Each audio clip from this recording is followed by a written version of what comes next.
Yo, what is good, YouTube? Comparison of the most painful ends. Y'all like, comment, subscribe to this channel. This is a very old video, but I see a lot of people don't react to this stuff like this. It's like reaction page, not a reaction page, but you know, a lot of people reacting to this stuff. So y'all like, comment, subscribe to the channel. If you want me to react to something else, put it in the comment section down below. Without further ado, let's get it.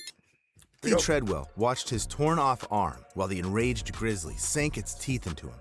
Screams of his girlfriend, Amy Huguenard, echoed in his head. Both became victims of a merciless predator, devouring them alive. Slow death is the scariest thing imaginable, but on the pain scale, crafted from scientific studies, being eaten alive only rates 100 points. Meanwhile, the most horrifying... What you mean only? Being eaten alive? What? It don't get no painful than that. What we talking about? Getting eaten alive by a bear? You better get, hey, that time, man, listen. Y'all go in the woods, you better be strapped up. You got to shoot them birds, death man. is estimated at 140. Stick Stick around until the end to find out what hits that maximum mark. But I warn you, viewer discretion is advised. On October 11th, 2012, workers at a seafood processing plant in Santa Fe Springs sounded the alarm. Their colleague, 62-year-old Jose Molina, had vanished suddenly. After nearly 90 minutes of searching, the boiler operator suggested opening the last loaded oven. Inside, they cooked and sterilized tuna at high temperatures. Workers had to wait half an hour for the oven to cool down. All this time, their only thought was, I hope Jose isn't in there. Unfortunately, he was indeed there. When the workers Snail burned alive. Damn. opened the door, they were horrified to find him inside. As it turned out, Molina was loading pallets of canned tuna into the oven when he noticed a malfunction.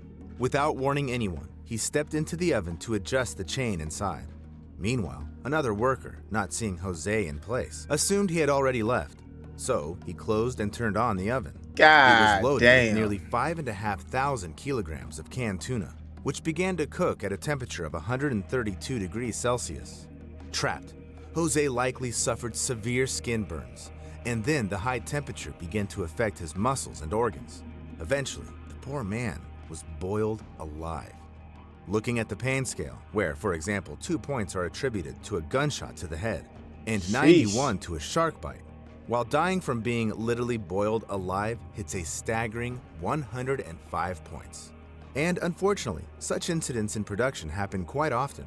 In 2009, Vincent Smith II worked at an illegal chocolate factory, Cocoa Service, in Illegal chocolate factory? What the hell?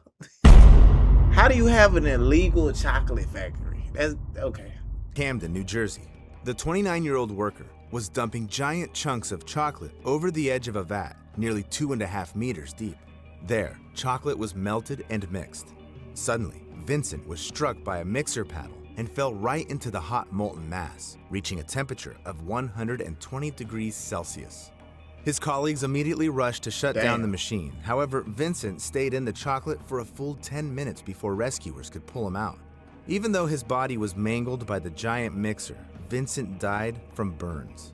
The tragedy occurred because the platform he fell from was slippery from splattered chocolate and was directly above the vat without any barriers to protect workers from falling into the boiling mixture.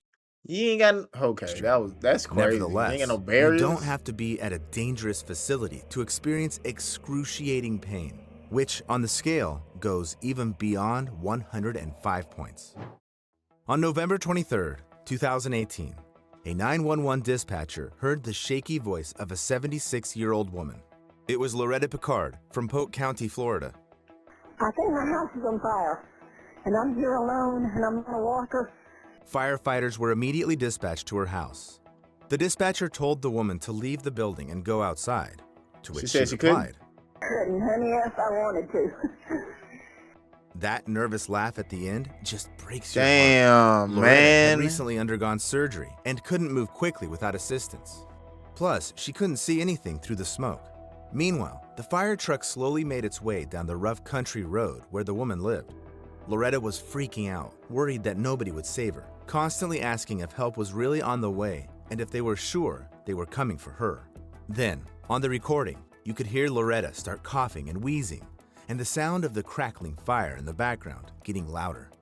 But I can't show you what the recording captured next, because then the flames engulfed the woman, who never got the help she desperately needed. She screamed Damn, wildly bruh. as she burned alive. The link to the full recording I'll leave in the I description. don't want to hear that. Loretta was dying while firefighters were just minutes away from her yard. The phone call cut out after 20 minutes, and rescuers arrived at the scene 14 minutes later. Yet nobody ever went inside to save her. 14 minutes later? Like, so that's 34 minutes? The fire chief claimed that several firefighters attempted to enter the house, but no evidence supports his words, and the dispatcher was blamed for giving ineffective instructions. Due to the negligence of rescuers, Loretta died in agony because the pain from burning alive hits a staggering 108 points. You wouldn't wish such a death on anyone. But you know what? I came across a story where a person knowingly subjected themselves to such suffering. On June 11th, 1963, several American correspondents, including Malcolm Brown, gathered outside the Cambodian embassy in Saigon. The day before, journalists were informed that something important would happen there. Buddhists were deeply offended by the disrespect of their beliefs by the South Vietnamese government. So, around 350 monks and nuns gathered for another peaceful protest. Suddenly, not far from the presidential palace, a car stopped and 3 monks got out, including Quang Duc. Malcolm pointed his camera at the trio, not realizing what he would witness through the lens. Ain't no way they finna burn themselves alive. What the fuck?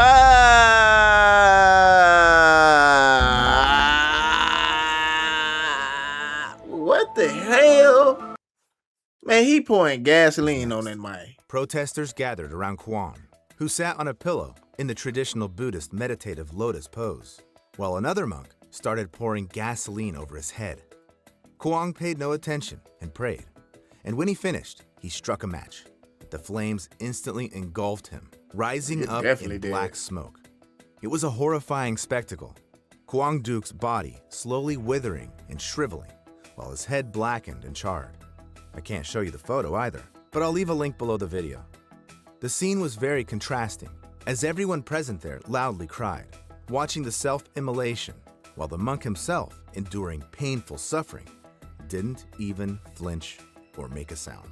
What? Whether it was meditation skills or inner spiritual strength that helped the monk endure the agony of his impending death. I know for sure an ordinary person wouldn't last like that, let alone endure the pain that hits 110 points. In 2007, a 33-year-old woman from Hong Kong named Cecilia Chung climbed to the top of Nyiragongo volcano, located in the Democratic Republic of the Congo. It last erupted in... Fam, ain't you telling me you finna fall in a volcano, bro? She finna fall in a volcano. Man, come on, man. 2002, flooding the highly populated city of Goma with lava, causing widespread destruction. Oh, the city Since got then, right. the volcano had been relatively safe, so tourists from all over the world flocked to see its famous lava lake. It looks like cracked earth in the desert, with hellish streaks of fire rising from it. Cecilia climbed nearly 3,500 meters for this site. The woman was thrilled by the terrifying view of the lake and wanted to take a closer photo of it. To do this, she climbed A closer photo. And here we go with the stupid shit. Here we go. Here we go. over the edge of the crater and Climbed suddenly over the Cecilia fucking edge. slipped and fell down. However, flying about 200 meters, she hit a protrusion right above the lava lake. Cecilia felt piercing pain because the impact broke several bones. She was thrown into the heat, and it was almost impossible to breathe because she was too close to the lava, the temperature of which could reach 950 degrees Celsius. A helicopter, rescuers, and a volcanologist were sent to the scene. At first, Cecilia showed signs of life. However, the rescue operations were stopped due to poor visibility. As a result, without waiting for help, she fell into the volcanic lava lake. Eyewitnesses even hoped that the woman died instantly after the impact and fell into the lava without feeling any pain. The thing is that on the pain scale, it hits a whopping 110 points. Death in lava, although painful, is instantaneous. That's why many people consciously chose died in a volcano to end their lives. In 1933, a schoolgirl named Kyoko Matsumoto climbed Mount Mihara, located on the Japanese island of Ito-Ushima, with a girl from her school. Kyoko was in love with her friend. However, in Japanese society at that time, same-sex relationships were condemned, and this oppressed Kyoko so much that she didn't want to live anymore. The schoolgirl threw herself into the volcano crater before her lover's eyes. The scariest thing in this story is that the girl became a role model for many Japanese people who wanted to end their lives. By 1935, almost 1,300 people had lost their lives by jumping into Mihara, until the So over 1,000 people then unalive themselves by just jumping in there. They just wanted to jump in there. Japanese government built barriers around the area. Still, as countless stories show, people often ignore such prohibitions. In 2016, Colin Scott and his sister, Sable, went on a tour to Yellowstone National Park, known for its geothermal spots. They really look fascinating, but getting close to them is dangerous. The water here may not be as hot as lava in a volcano, but still, the 96 degrees reached by the local water bodies are enough to cause burns and even kill a person. But Colin and Sable ignored numerous warning signs and crossed the restricted area. Suddenly, the guy slipped and fell into the hot water near the Pork Chop Geyser. Shit. Woo! Such a death is more painful than death in a volcano because in a hot spring, it doesn't happen instantly, but slowly. Moreover, in almost all the park's water bodies, acid sulfate liquids are present to a greater or lesser extent. So when Scott's sister returned with a few rangers, only parts of her brother's head, torso, and arms were visible in the hot spring. By the next morning, Colin's body had completely dissolved. It seems that there couldn't be worse pre-death suffering, but, in fact, there could be. Dissolving in a geyser is far from 140 points on the pain scale. On September 13, 1987, in Goiânia, Brazil, the owner of a local landfill, Devair Ferreira, invited neighbors, relatives, and friends over to show them his interesting find. Devair showed them a strange powder. It was sparkling so mesmerizingly that guests rubbed it on their skin like glitter and took it with them to give to someone else. Yet none of them had any idea what this powder really was. The thing is, the man brought scrap metal, and someone brought from a neglected hospital a metal capsule to his landfill. But those who did it didn't realize they had taken it from a radiotherapy machine. Devair Ferreira ordered the capsule to be cut open, where he found the powder, which was actually radionuclide cesium-137. It is used in treatment to create a source of gamma radiation capable of affecting human cells. It's specifically directed at cancerous tumors. But if the radiation isn't controlled, it'll also affect healthy cells. Devair, not realizing it, set off a deadly domino effect. So about 250 people came into contact with the powder. Maria Gabriela Ferreira, the wife of the landfill owner, 250 people began to suffer from hair loss and internal bleeding. One of Devair's hired workers, Israel Bautista dos Santos, developed serious respiratory and lung complications. The other one, Admilson Alves de Souza, had his heart affected. However, the most affected was Devair's 6-year-old niece, Leide das Neves Ferreira. She was placed in an isolated hospital room, but the staff was afraid to approach the child. The girl gradually developed swelling in the upper part of her body, hair loss, kidney and lung damage, and, just like Gabriela, she suffered from internal bleeding. On the pain scale, these feelings hit a whopping 125 radiation points. exposure. All the people who came into contact with the blue powder got various diseases, and this quartet later died. All the items touched by people who came into contact with the powder were buried in a repository on one of the city's mounds and marked for use only in 300 years. Such cases in ordinary life are pretty rare, but people who work directly with radioactive elements risk painfully dying literally every day. On August 21st, 1945, less than 2 weeks after the bombing, I wonder how they keep, you know what I mean, from present day to all the way to the 40s Hiroshima and 50s and Nagasaki. Okay. Harry Daghlian was working with the plutonium core at the Los Alamos test site in New Mexico. He used tungsten carbide bricks to create a barrier around it because the bricks reflected neutrons coming out of the radioactive plutonium back.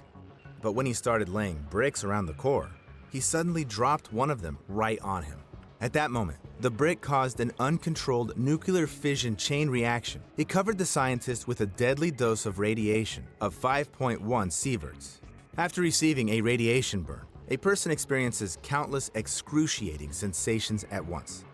The skin blisters and ulcers, after which the vessels in it burst and the person dies. In addition, due to the high dose of radiation, you feel how each of your organs slowly fails until you die. And that's exactly what happened on the 25th day of Harry Daghlian's suffering.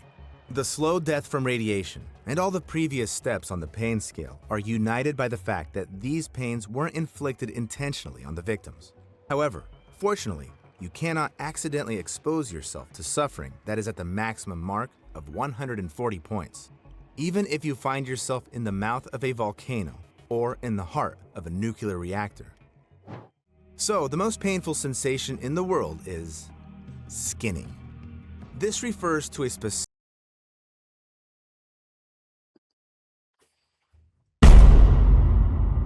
I ain't gonna hold you. I done seen a couple videos that I done react to before where it's like the cartel or like certain gangs, they would do that. They would do that to other people for punishment and stuff like that. So specific torture. shit. Before it, the skin was softened using sunburns or hot water. Whew. Then, the torturer made incisions starting from the least sensitive parts of the body and ending with the delicate skin of the face. The process was designed to keep the victims alive as long as possible, maximizing pain. Eventually, death could occur from blood loss, shock, or infections. But such a method of punishment has existed for quite some time, since the times of the ancient Assyrians, and up to medieval Europe. Nowadays, they don't do it anymore. At least, it's definitely prohibited by law. Okay, man. Listen. Yo! Y'all like, comment, subscribe to the channel. That was a nice video. I ain't gonna hold you. If you guys want me to react to something else, put it in the comment section down below. Go check out the gaming channel, link in the description box down below. Without further ado, we are gone. Goodbye.